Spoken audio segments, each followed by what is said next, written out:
Hi guys, আসসালামু আলাইকুম। আরেকটি ব্লগ নিয়ে হাজির হলাম। মেজু বোনের বাসায় চলে আসলাম মেজু বোনের হাতের মোমো খেতে। এই তো আমরা সবাই মিলে বসে পড়লাম কাজে।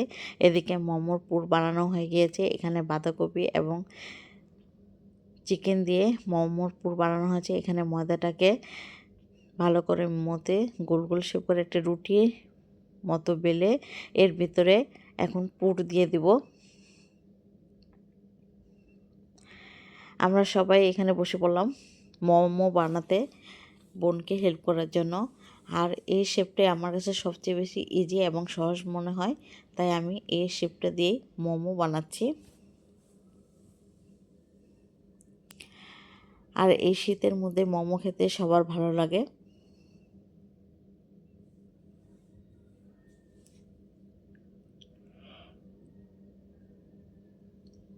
এই যে এভাবে মোমোগুলো আমরা বানিয়ে নিলাম।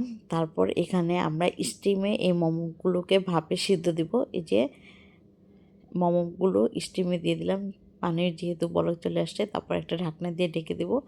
আর এই যে দেখুন আরও কিছু মোমো এখানে বানানো হয়ে গিয়েছে।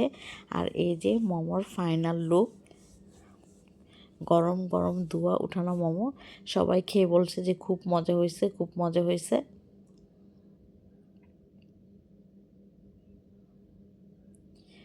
এবং আমার ছোট মেয়েও বলছে যে খুব মজা হয়েছে।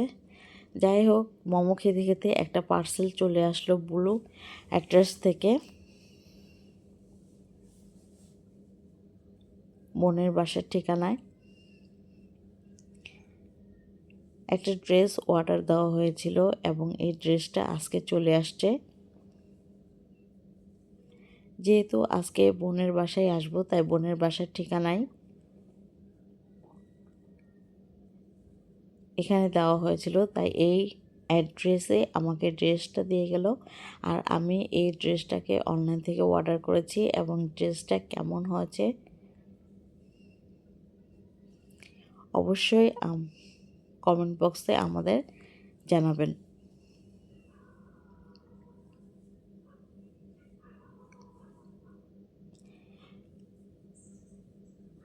এই দেখুন, এটা হলো ড্রেসের ওড়না।